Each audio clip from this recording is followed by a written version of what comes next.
Welcome to Money Matters on TV 360 Nigeria. I am Adeshewa Odushoga. After a series of protests and meetings, the Nigerian Senate has finally passed a bill seeking to increase Nigeria's minimum wage from 18,000 naira to 30,000 naira for a third reading. Now, the House of Representatives earlier passed the same bill, and this is good news for the Nigerian Labour Congress and Nigerians as a whole. Now, since both houses have approved the bill, the president needs to sign it before it can become law.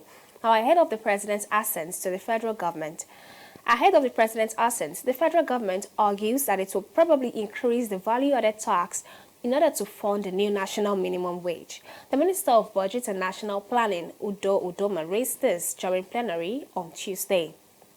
Now, what this means is that when the VAT is increased, the prices of goods are most likely to go high. Experts have begun to react to these developments, and this next report has the details. The excitement triggered by the Senate's approval of 30,000 naira new minimum wages was cut short when the Minister of Budget and National Planning, Udo Udoma, revealed that it might come with an increase in the value-added tax. This, as said, would enable the federal government to fund the payment of the newly approved bill. The implication of this is a direct increase in food prices, which will eventually fall back on the common man who is preparing for an increase in his salary, as well as business owners in the country. It is not the government alone that is going to pay the minimum wage. The private sectors will also have to pay the minimum wage. So, what is the government's plan? How will the private sector get their own resources to pay the minimum wage? If we look at the government saying, oh, I want to increase VAT, the private sector will also say, we want to increase the prices of our products to be able to pay minimum wage. Now, by the time government increases the VAT, the prices will, the manufacturers or private sector will increase the prices of their own products. In addition, there will be VAT that will be increased because the VAT is not for the private sector. It's not for the manufacturers. It's for the government. But because private sector also needs to increase the salaries, paying the minimum wage, they will now have to increase prices of their goods. Let us look at that scenario. What can come out of it? Chaos. Chaos. Because it means now that the prices of goods to be consumed by consumers will be higher, double. And the goods that are manufactured in Nigeria will no longer be competitive.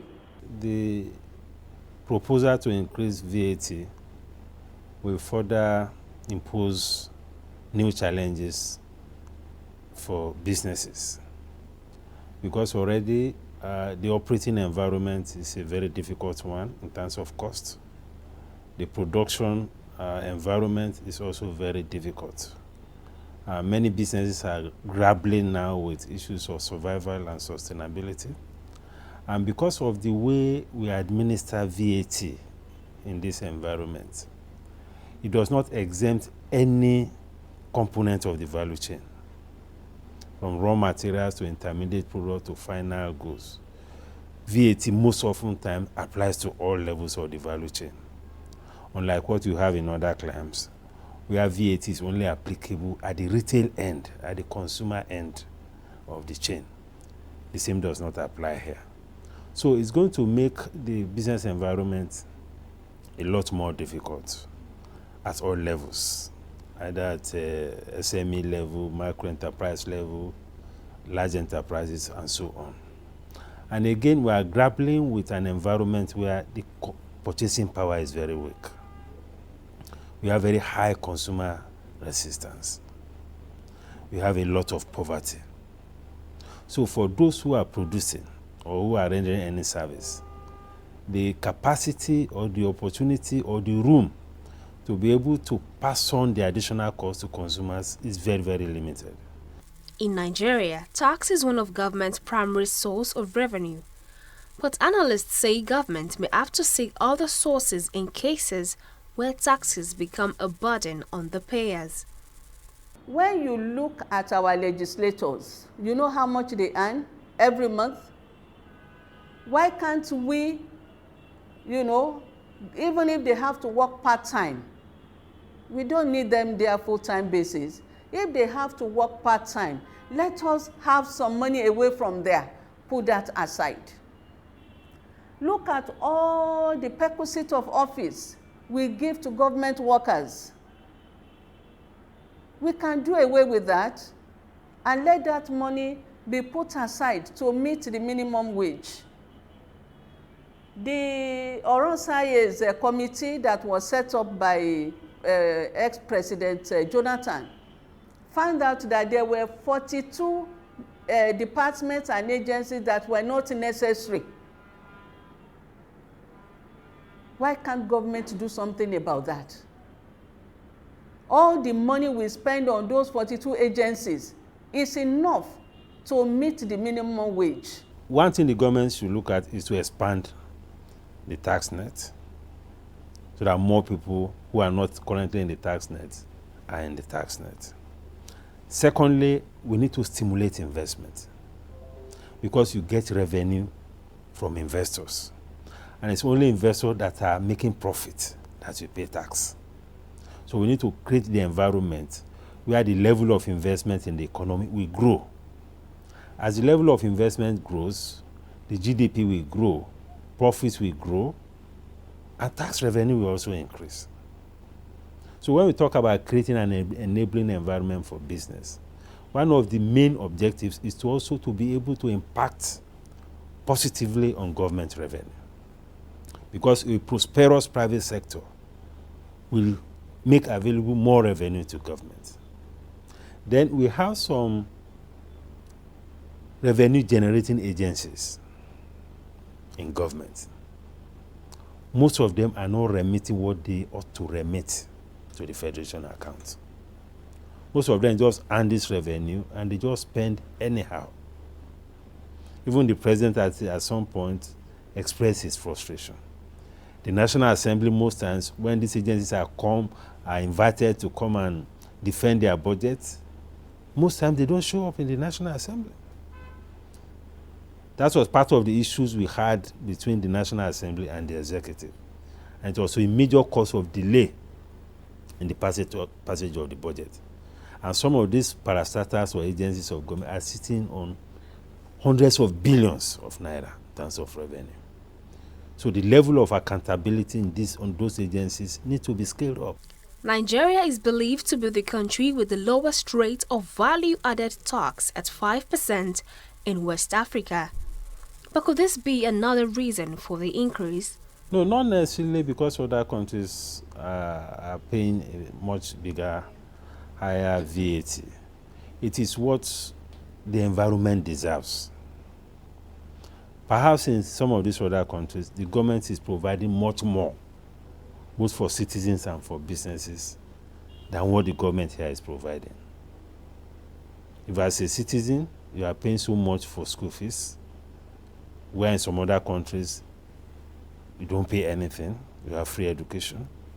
You are paying so much for health services, you are paying so much for transportation, you are paying so much for power, you are paying so much to provide water and all of that. A lot of pressure is already on you as citizens and on you and also the corporates. When Nigeria compares itself to West Africa, it's a shame that it's a shame that anybody can be saying that. What is the population of most of these countries in West Africa? How much is their revenue compared to that of what government gets through taxpayers here? They don't have as many revenue resources as we have. So if VAT probably is their major means of getting money, why wouldn't it be higher than our own? But VAT is not the major source of getting money here. Value-added tax is the amount by which the cost of product or service has been increased at each stage of its production or distribution. If the Senate approves the proposal, VAT will rise from the current 5% to between 6.75% and 7.25%, which is likely to translate to a hike in inflation and increased cost of living. Adeshawa Dushoga, TV360, Nigeria.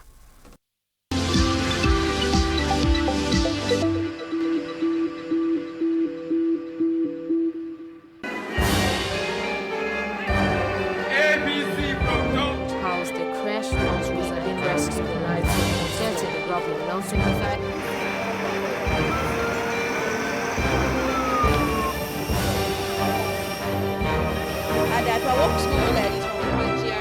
Voters are on the queue to cast their ballot. That election was postponed and Nigerians are reacting. Area of Lagos as early as 7 Revealed some minutes say the incident has been managed. This morning.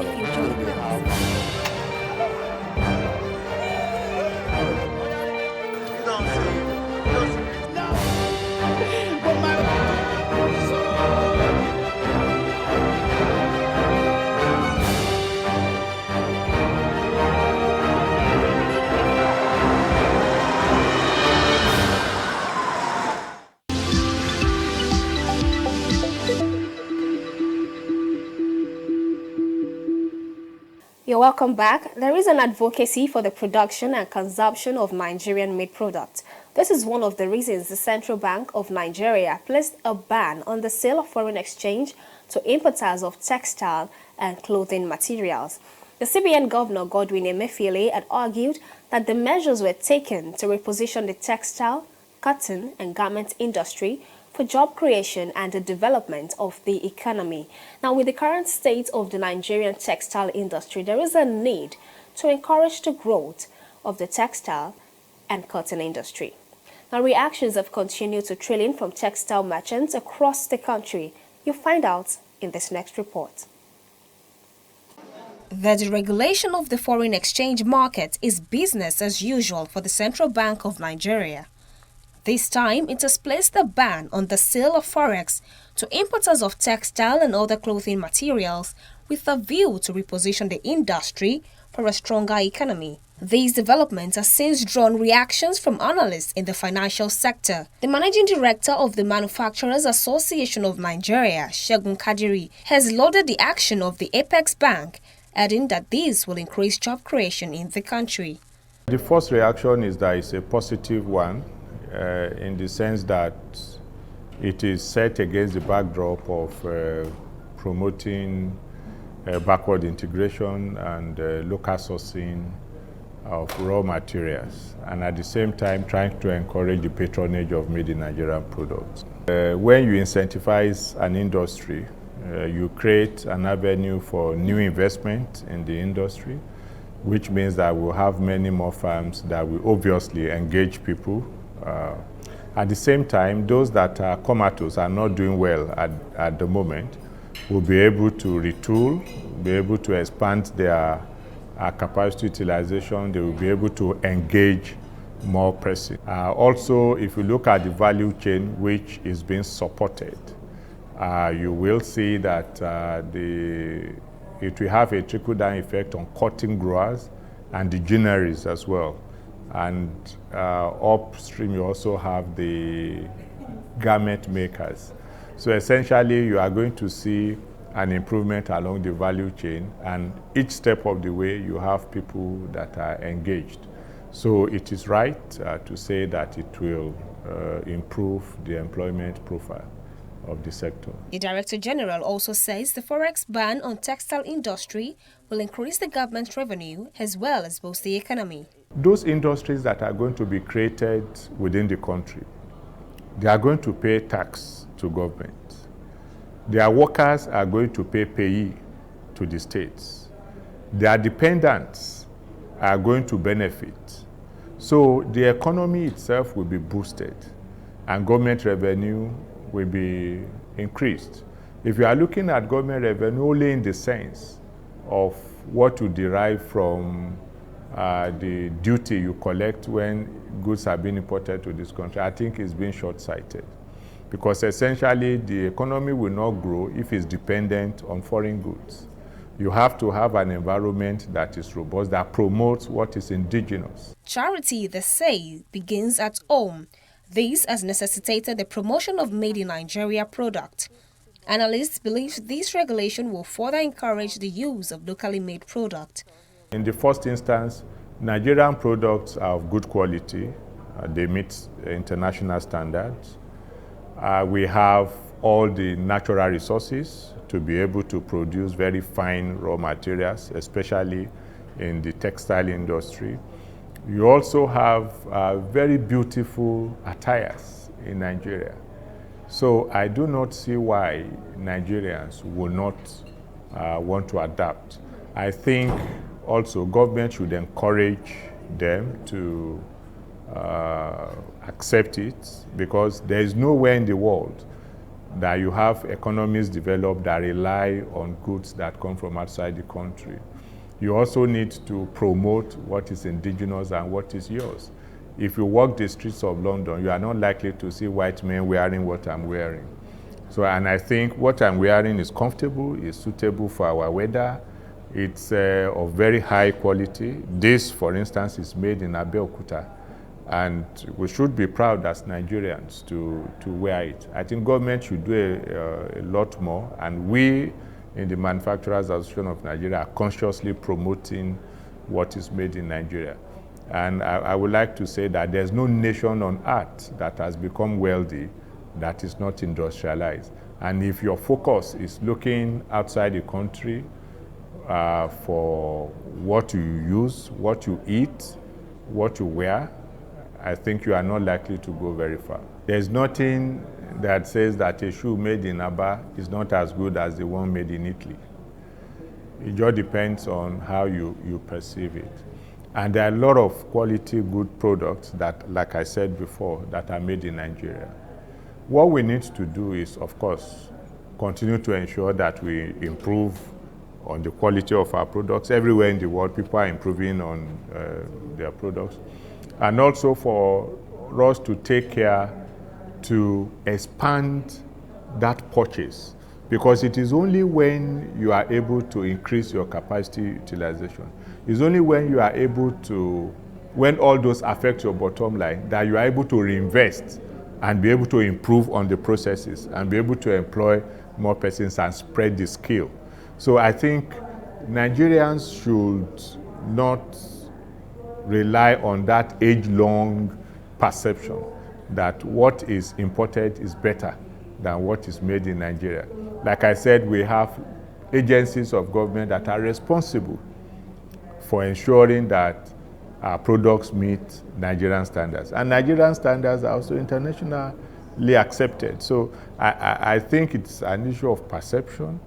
I know my members that are making very good quality products and even exporting to other African and even European countries. So I think that government, the people, should be committed to supporting the industrial sector such that the overall well-being of the Nigerians can be guaranteed. The use of locally made products oftentimes comes with distrust, especially for quality reasons. Kadiri explains how governments can further encourage domestic productions as well as ensure the ease of doing business.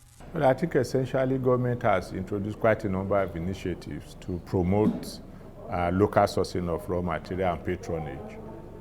You are aware of the Executive Order 003 that has encouraged ministry departments and agencies of government to patronize what is made in Nigeria. So what we need to do is for government to do more. Recently, MAN published a listing of products made in Nigeria, and we have sent it to all the procurement officers in all the ministry departments and agencies of government, so they are aware of what is available locally. We see, if we are going to marry what the central bank governor has said and what the Executive Order 003 has provided, and the whole campaign of made in Nigerian products, you would like to focus on the military, for instance. the police, the immigration, those that wear uniform. If all of those essentially patronize made in Nigerian products for their uniforms and even their shoes, you will see that that alone will boost the production in that sector. So government has done well in providing the enabling laws, the enabling orders, the enabling regulations, and even the agencies to promote what is meant. What is remaining is implementation. And I think we are supporting government, and Nigerians should actually also help government to be able to achieve this objective. It is good for the overall development of the economy, and that is the only way you are going to get people that are unemployed. An unemployed youth is a very dangerous youth. So I think we should all do well to support this process so that we can reduce the social implications of all of this. 4 years after the federal government approved a national policy on cotton, textile and garment, the country is yet to meet any of the targets set in the policy. The CBN is, however, placing this ban to help bolster the local textile industry. In 2015, the Apex Bank had raised the ban on the sale of foreign exchange to over 40 items, which includes toothpicks, private jets, and palm oil, among others. Adeshewa Dushoga, TV360 Nigeria.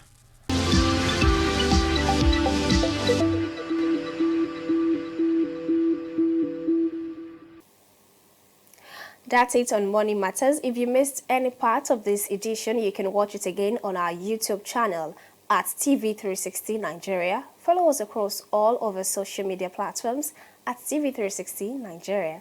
Thank you very much for watching. See you next time.